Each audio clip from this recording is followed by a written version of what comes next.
Kevin Kugler had the call along with Mark Sanchez yesterday, NFL on Fox, and kind enough to join us now. Kevin, how you doing, bud? Thanks for the time. I'm doing great. Great to be on with you guys. I can't believe you interrupted Michigan State week to talk about this. Hey, what are we doing here? You could do both, Kevin. That's why we got you. Kevin, are you, and forgive me, are you doing many college games this year? No, I'm all NFL this year on TV. Apparently at college had enough of me. I graduated finally after many years of school. So, no, I get to watch like everybody else as a fan now, and I get to see things like this Michigan State week, which is like the biggest Michigan State week in decades. Yeah, 1964 was the last time these two teams met as top 10 teams in the country. So it is a really exciting time around here, and hopefully the game plays out the way we want it to here on this table. Anyway, yeah, man, with two Michigan guys. We got Braylon here. Come on. I wish I could have got some of that energy when I was in school, man. Like, I don't even think we were ever in the top 10 when we played Michigan State, and they darn sure. I think the highest they were ranked was 11 when I was at Michigan. I think the highest we were ranked going to the game was 11. That's fantastic. Yeah. But, Kevin, I want to get into some Detroit Lions talk with you if we could. You know, we call it Blue Monday around here because, you know, it's kind of like the same old result that you get. But it's so hard to quantify. These guys are playing their tails off. They're just not as talented as the other teams they're playing. When you're sitting there watching the game, you know, calling it, were you even surprised yesterday that the Lions were in a position to win that game yesterday? I guess I wasn't surprised because it's the NFL and anything can happen. And the Lions have been competitive outside of a week ago when they just got the doors blown off them, especially in the second half. So I guess I wasn't shocked. But I really think the Rams are excellent. I think the Rams have as good a wide receiver core as anybody in the National Football League. We all know Matthew Stafford is having a terrific start to his season, and he seems very comfortable in Sean McVay's offense. So from that standpoint, I was a little bit surprised. But I'll tell you, they played their tails off for Dan Campbell and that staff. I mean, we all thought when that staff was put together, a group of former players, a lot of energy, everything that was going into that, we all thought it would be a cool staff to play for if you were somebody who played the game. And I think you're seeing that pan out. But like you said, they're just not as talented as most of the teams they're going to run into on a Sunday. I mean, you know, nothing against Geronimo Allison or Tom Kennedy, but those are guys that are probably not going to be regular receivers on a team that is loaded with talent in this league. Hold on, Kevin. So you mean to tell me you were not surprised that the Los Angeles Rams, with God's gift to the Rams, which is Matt Stafford, you were not surprised that they were almost in a position to lose that game? Come on, Kevin. I was somewhat surprised. Okay. I might say, look, I go into these games every week on the only thing I ever hope for is, do we get a competitive game? And that's the great thing about the National Football League is most weeks the answer is, yeah, we get a competitive game. But I'd be lying if I said I didn't walk into this going, all right, we better have extra stories ready for the second half. There we go. Thank you. We better have a few extra stories ready. And to my delight, we didn't have to tell those stories because the game turned out to be the story. And you know what? And again, I give Dan Campbell and his group a ton of credit because they've got him battling. And Braylon, you know this. Everybody who watches football knows this. When you are on a team that consistently loses, man, it's hard to keep that going. It's hard to every week get out there and go, all right, let's go do it again and lose again. I mean, that's hard, and they're doing that. They're still battling. They're still competing. I give them a lot of credit. They're going to break through at some point. I thought for a while it might be yesterday because he threw everything he had at the Rams. Yeah, you're 100% correct because I had a couple of those years in Cleveland where it was like – again. But, Kevin, let me ask you a question. Let me separate the game from, you know, Jared Goff and Matt Stafford and the Lions versus the Rams. Talk about this Rams team. How good are they really? Because I think that's the question that people want to know. Because when I think of the NFC, the best in the NFC, I still don't have them at the top. I'm still the Cardinals, the Bucks.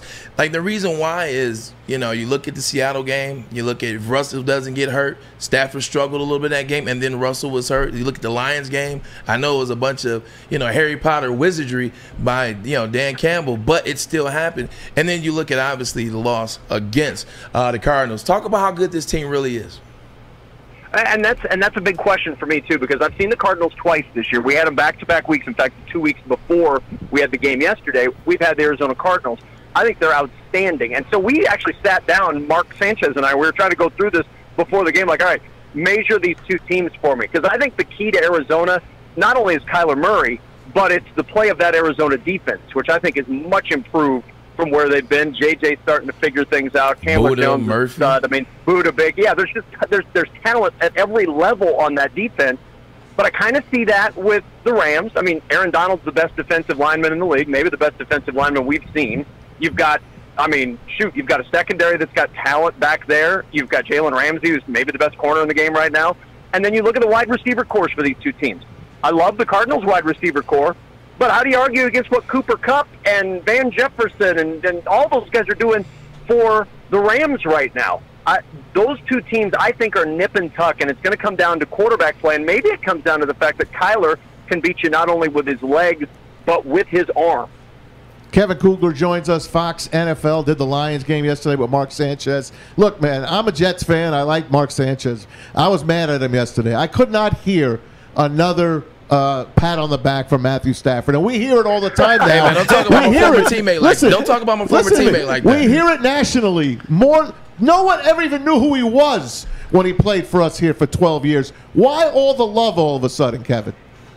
And I saw that yesterday because I have Twitter too, and apparently I'm the one who always gets the heat. Like, people, I'm not doing anything here. I totally get that. Here's the thing, and it's unfortunate that Matthew Stafford's strength didn't get displayed outside of Thanksgiving in Detroit. And that's the reality of the situation from a national level. When did you see the Lions? You saw them on Thanksgiving Day. You rarely saw them in the playoffs, and when you did, they weren't there very long, and they were on the losing end of 3 games. So it wasn't as if you got a lot of opportunities nationally to see him. It was in a lot of games where 10 to 20% of the country saw Matthew Stafford, and more often than not, the narrative was, well, yeah, Matthew Stafford's got great arm talent, and then there was the word but.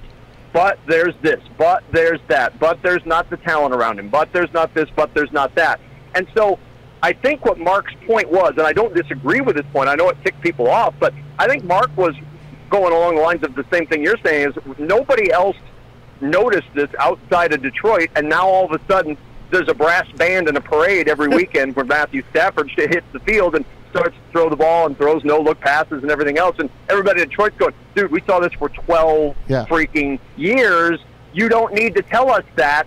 But, again, it's the introduction or reintroduction of a former #1 overall pick to the national stage, and winning changes the narrative on anything that anybody ever does, and it certainly has with Matthew. Without question. And by the way, it's not like the Lions. Everybody thinks the Lions, well, maybe everybody thinks the Lions win on Thanksgiving. They lose every Thanksgiving. I was going to say. They win a couple. Right. But one of those guys that played many Thanksgiving games was a former teammate of yours, actually, Kevin Kugler, Chris Spielman, going to be honored this week, going to the Lions Ring of Honor. You know, we talk about guys that, are going to help turn a program around. What do you think about Chris Spielman and his effort to help turn this program with the Detroit Lions around? You know him well. I do know him well. He was my partner last year on Fox. It was such a chore for him to work with me that he could not even make it through an entire season. He went and left to go help run the Lions.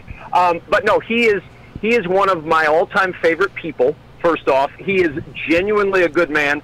I know no one who loves football more than Chris Spielman. There will be people who love football as much as Chris Spielman. No one loves it more. No one studies it more. No one cares more about the Detroit Lions and their success. I think it's a perfect fit. I'm excited to see what he can do there. I talked with him for a while on the field yesterday, and it was rare to see. Chris is very optimistic. He is. That was a side of Chris I didn't always see, but he's very optimistic. He said, we're going to get some players in here. We're going to get some guys in here. We're going to get ready for this thing, and we're not far. He said, we're not far away, and then they went out and performed like they did yesterday. Well, we were proud of him yesterday because it's another Morale Monday here for us. So, it is what it is, Kev. But before we let you go, since you're not doing the college gig this year, you got to at least break down Michigan State for us, because I know you're still a fan. I have watched both teams this year. What I see from Michigan State is a tremendous run game. I'm not sold on their defense. I think the defensive edge for Michigan in this game is enough to win them that game. I like what Mel Tucker has done at Michigan State. It's a remarkable turnaround, and it just shows the value of when you're installing a program to actually have a real off season. You know, when you didn't have a real off season in the 2020 COVID year, nobody looked like they should have. Now they look a lot better. They look smarter. They look quicker. They look better coached. But so does Michigan this year. And I think Michigan has the full boat for this game. I'm still a little questioning that Michigan State defense. Doesn't mean they can't win because it's a rivalry game and who knows. But, man, I can't wait to see it. I'm excited for this game to have such big stakes to it. The state deserves that. I'm excited for that. Hey, Kevin, you know what? It is a match made in heaven because you're questioning Michigan State's defense, especially probably the secondary, and everybody else is questioning what the Michigan offense can do in a passing game. So it evens out, and it gets right back to a great game. It does indeed, and I think it's going to be a fun one to watch, and I think it'll be a competitive game. Although I do think I kind of lean towards it being a higher scoring game. Hey, we'll take it. We'll take it. You're right. We'll take it. A little excitement. Hey, Kevin, thanks so much for doing this. We are huge fans of yours. Yes, sir. And you know what? We're so happy for all your success and up there with the NFL on Fox now doing NFL games. So happy for all your success, and we certainly appreciate you doing this with us. We appreciate it. Tell my former QB Mark I said, hey. I'll tell him you said hello, and then you tell Lions fans we love you all. Please don't yell at me anymore on Twitter. Twitter's a dangerous place, Kevin. I got you, Kevin. Fair enough. Just tell Mark to back off, all right? Twitter's a dangerous place. It's a dangerous place. Kevin Kugler, we appreciate it, bud.